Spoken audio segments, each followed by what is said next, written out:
Good morning and welcome to Cheat Sheet, the podcast where we do the work so you don't have to. I'm Wilfred Frost. I'm Sophie Ridge. It is Thursday, the 15th of January. This is what we've got. A second shooting involving an ICE agent in Minneapolis sparks another wave of protests in America. Has President Trump climbed down on his threat to introduce military action in Iran? And the Home Secretary says she doesn't have confidence in the Chief Constable of West Midlands Police, but he still has his job. We'll explain.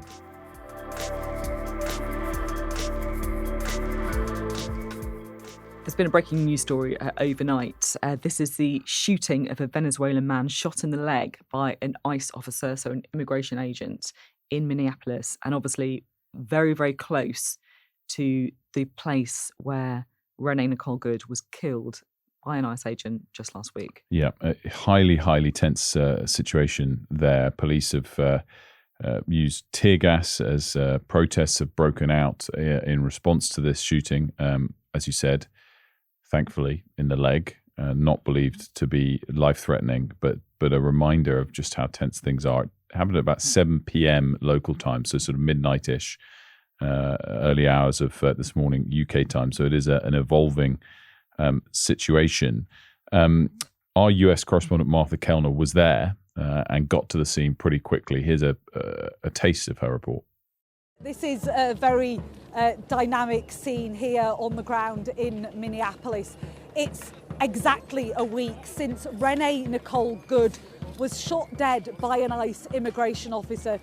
Less than 15 minutes drive away where I am on this street, another person shot in an immigration raid. We believe it's a Venezuelan man who was shot in that operation, not a fatal shot. We believe he is injured though and being treated in hospital. I've also just been speaking to a gentleman who says that his family, a car with 6 of his children inside, was maced by ICE immigration officers. The protest that sprung up here, they've been trying to disperse it by firing pepper bullets and mace and flashbangs. Well, this gentleman says he and his family were unwittingly caught up in that mace got into the car. He said his 6-month-old baby, a 6-month-old baby boy, couldn't breathe, and so he has been taken to hospital. That father praying, hoping that his son will be okay. But you can really sense, or I have been sensing over the past few hours, the level of anger here being directed at ICE agents. I just want to bring you some of the details of what we do know about this second shooting, because it is quite different, I think it's fair to say, from the first one. So Homeland Security had put out a statement to say, in an attempt to evade arrest, the subject fled the scene in his vehicle, crashed into a parked car. The subject then fled on foot, and then the officer was, they say, violently assaulted as the man resisted arrest. 2 other people allegedly emerged from a nearby home and attacked the officer with a snow shovel and a broom handle, and the department say that he then fired defensive shots to save his life. So the latest on Iran today, particularly on the question of whether or not we're going to see US intervention, is the rhetoric from President Trump in the last 24 hours less clear that he's going to take action than the prior 24 hours. He was saying yesterday that he had it on good authority that the killing of protesters in Iran has stopped. The day before, he was saying help is on its way. So obviously a change in tone. I always look at the markets. Oil prices fell 3% yesterday when he said that, because conflict in the region would likely withhold supply, and so oil prices had risen a little bit on the expectation of military action. So that just gives you a hint of what market participants are interpreting those comments from him as saying. That said, we should point out that both British and American embassies have been closed in Tehran, and both are withdrawing some personnel from a shared base in Qatar, which can often be a precursor for action. So all eyes continue to see both whether there's going to be US action, but more importantly, whether that message he had on good authority in his words, is accurate, that the killing of protesters has slowed down. I doubt people expect that really to be the case yet.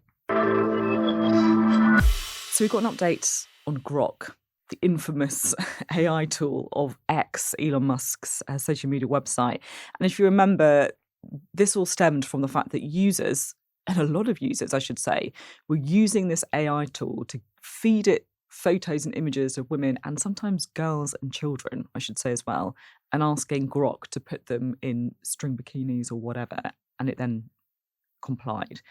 Massive outrage, obviously, as you would expect, it kicked off. Keir Starmer said that he was willing to control X himself if it refused to comply and stop this tool being used.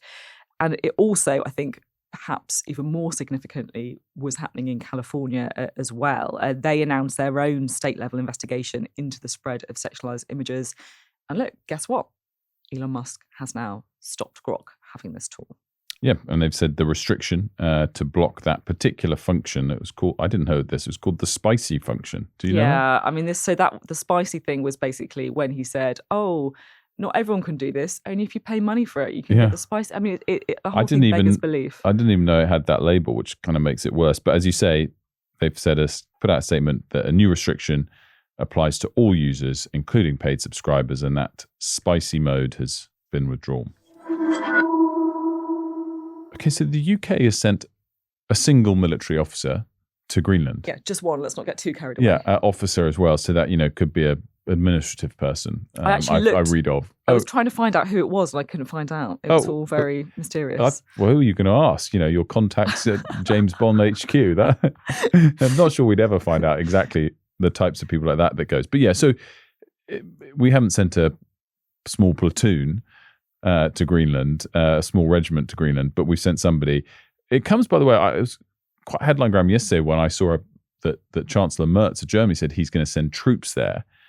And I think that seems as well to be a bit of an exaggeration. But clearly Europe is sending a few military people to try and show solidarity. While, by the way, Denmark is sending more of its troops to be stationed in Greenland. And with doing that, they said, ministers from Denmark, we're going to agree to disagree with our American counterparts. So everyone really trying their best to keep a positive tone in the rhetoric, whilst doing something that obviously on the surface can be seen as quite, combative when it involves military personnel. Yeah, it's a show of support, I think, more than anything else. It's a kind of reconnaissance mission. So Germany, Sweden, Norway, France, they're all sending these people over there. And yeah, it's more about a message, I think, isn't it, to the States than anything else. Now, I wanted to touch again on Craig Guilford. He's the Chief Constable of West Midlands Police. He's been involved in this controversy over the fact that police force decided to ban fans from Maccabi Tel Aviv from a game against Aston Villa last November. Yesterday on the programme, Sophie, I said after he issued this apology letter that it seemed like he was sort of digging in. You don't do a big apology to Parliament in a letter and not resign. And it seems that's the case. Yeah, it's actually quite something, because everybody is saying that this guy needs to go, right? So Shabana Mahmood, the Home Secretary, is saying she didn't have confidence in him. Reform have said he should go. The Conservatives have said he should go. There's other voices within the police who are saying, look, this guy's giving us all a bad rep. He needs to get out of here. And yet the reports are this morning that he's lawyering up, that he's resisting it, that he doesn't want to do that. I think there'll be a lot of people saying, well, hang on a minute. If the Home Secretary says she has no confidence in him, can't she just get rid of him? Can't she just sack him? And the answer actually is no. So she doesn't have the power to directly sack somebody in this role. He's obviously the Chief Constable of West Midlands Police. It's all about the separation, I guess, of politics from policing. The only guy who can do it is the Police and Crime Commissioner, Simon Foster. So there's an awful lot of scrutiny now on this guy, Simon Foster. He said he wants to wait for a full parliamentary report until he makes the decision. That won't happen before the 27th of January. So this whole saga is just dragging on. By the way, great exchanges between Chris Philp and Shabana Mahmood, Shadow Home Secretary, and the Home Secretary yesterday in Parliament on that very topic. And Mahmood was in feisty, fully informed form, and it was a really great set of exchanges. I mean, it is insane even if strictly she can't fire him, which is crazy in itself, if you've heard that the Home Secretary doesn't have confidence in you, I mean, typically that would be more than the final nail in the coffin, and it would be enough for you to realise that you need to go. The letter yesterday of apology was about whether or not he'd misled Parliament when he said we didn't use AI in our gathering of evidence, which has led to this latest bit of uproar. But that's not even the worst part. The worst part is he had told MPs that the Jewish community had been consulted about the decision and approved it. That was not true.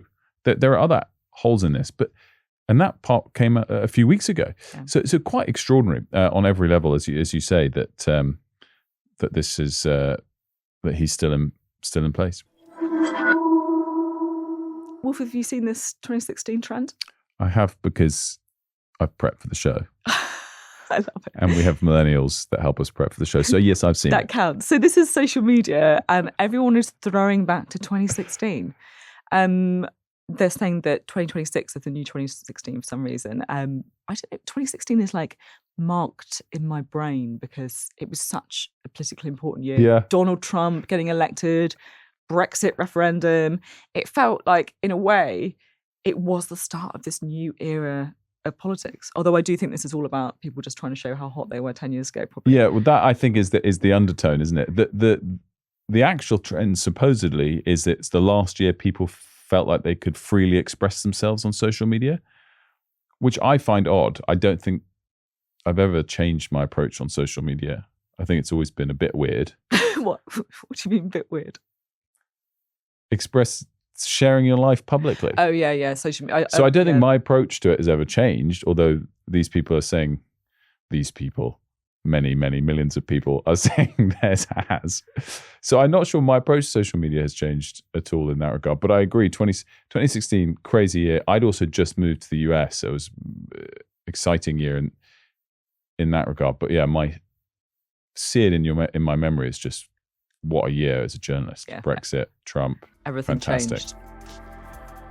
That's it for today's cheat sheet. Thank you so much for listening, and let us know what you think of the episode. If there's anything you want to cover, anything you want to pick up on, if you want to show us your pictures from 2016, we're happy to see those too. cheatsheet@sky.uk. And make sure to tune in tomorrow with Kamali and Anna. Thanks so much for listening.